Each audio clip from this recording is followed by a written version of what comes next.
मैं देखना चाह रहा था आप लोग क्या पढ़ रहे हो, कैसे पढ़ रहे हो, क्या इश्यूज हैं। जॉब क्रिएशन सर बहुत बेस्ट है सर। लोकसभा आयोग है स्टेट है, यूपी स्टेट सर 500 वैकेंसी जाती थी सर। 10 लाख अप्लाई करने वाले लोग हैं। सीट है सर मात्र 173। बैकअप है? Sir backup no backup. दिक्कत है सर कि हम कंप्यूटर ही छुए इंटर में। नीति निर्माण के स्तर पर सिविल सेवा में सचिव स्तर पे जैसे कि जो वंचित वर्ग है उसकी भागीदारी बहुत ही कम है, तो सर उनकी पॉलिसी कैसे हम लोगों के फेवर में हो सकती है? मेरी ब्रॉडली थिंकिंग है कि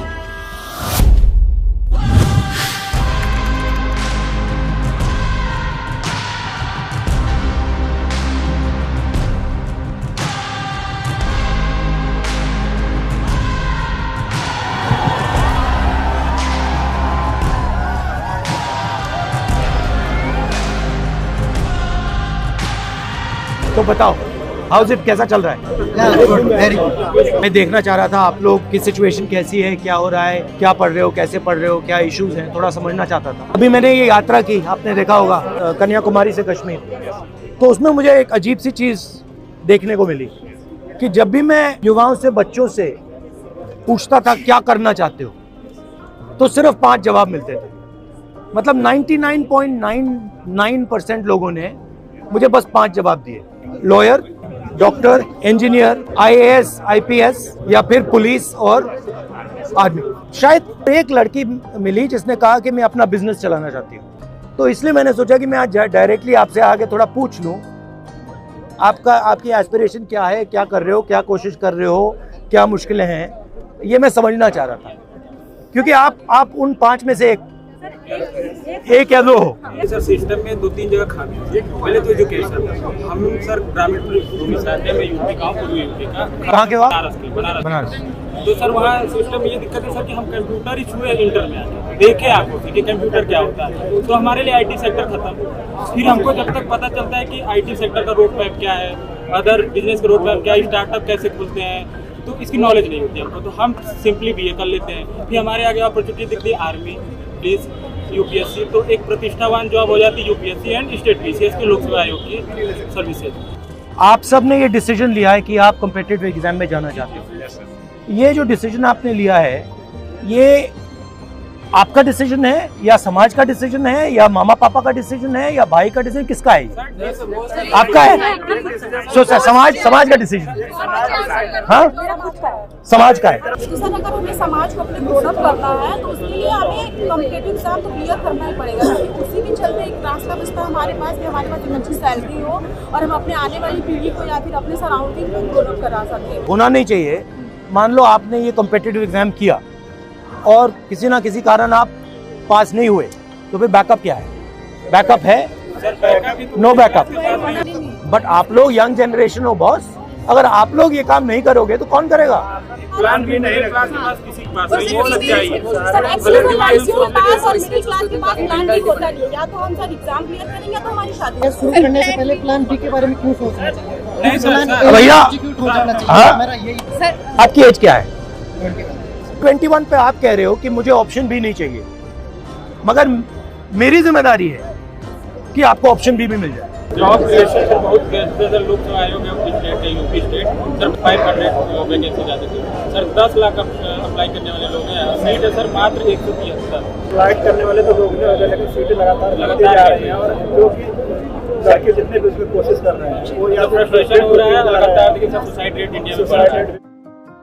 मेरी ब्रॉडली थिंकिंग है कि अपॉर्चुनिटी सबको मिलनी चाहिए, बट बेसिकली क्या है कि बहुत कम लोगों ने हिंदुस्तान का पूरा पावर कैप्चर कर दिया। मैन्युफैक्चरिंग से ही रोजगार बन सकता है और मैन्युफैक्चरिंग का जो चैलेंज है, फ्रैंकली वो चाइना डोमिनेट कर रहा है और हिंदुस्तान को डोमिनेट करना पड़ेगा। जब तक हम उस रास्ते पे नहीं चलेंगे तब तक हमारा 99% पॉपुलेशन 1% जॉब्स को ढूंढता रहेगा। आम मिडिल क्लास का बच्चा है, उसको हम इस पटरी पे लगा देंगे, 99% तो आप फेल ही करोगे। 1% निकल जाएगा, वो बहुत खुश हो जाएगा और 99% क्या कहेंगे, भैया मेरे अंदर नहीं था, मैं नहीं कर पाया। मगर ये झूठ है, आप में कोई कमी नहीं है। अगर मैंने 100 बच्चों को यहाँ बैठा दिया और कहा कि भैया आप में से एक बचेगा, 99 की ठीक है, 10 की गलती हो सकती है, 15 की हो सकती है, 20 की हो सकती है, बट 30-40-50% कितनी हो सकती? बैंक से हमको लोन नहीं मिलता आसानी से। अभी जो योजना चल रही पीएम मुद्रा योजना, सर ये दिखावे के लिए तो बहुत है कि वो अल्लाह की बहुत मिल रहा है सबको, लेकिन मैं रियलिटी बता रहा हूँ सर, आप आसानी से नहीं पा सकते मुद्रा लोन, और उसका सर टैक्स भी बहुत ज़्यादा ले रहे हैं।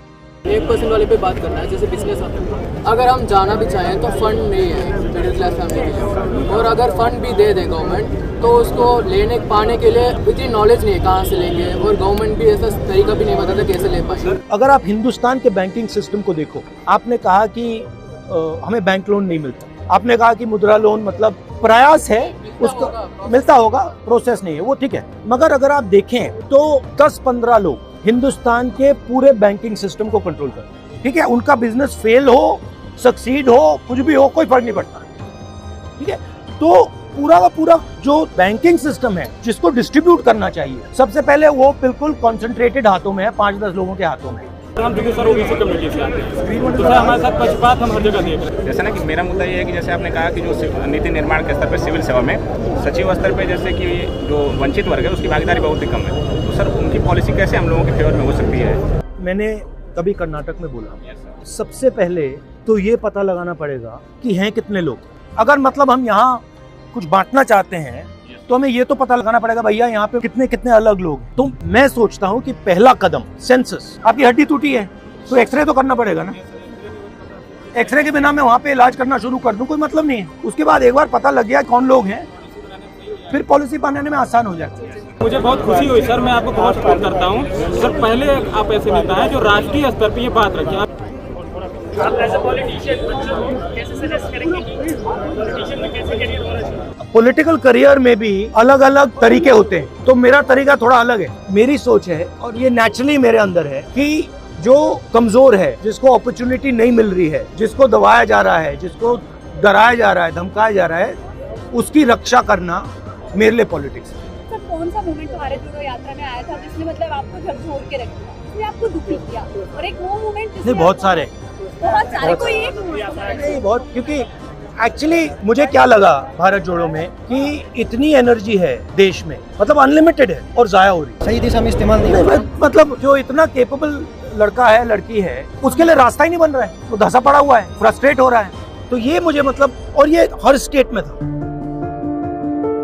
फाइनली राहुल मेरा 15 इयर्स का ड्रीम था आपसे मिलने का। अच्छा। फाइनली आफ्टर 15 इयर्स पूरा हुआ है।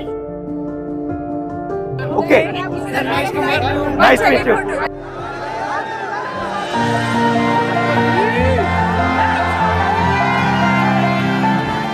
काफी अच्छा लगा।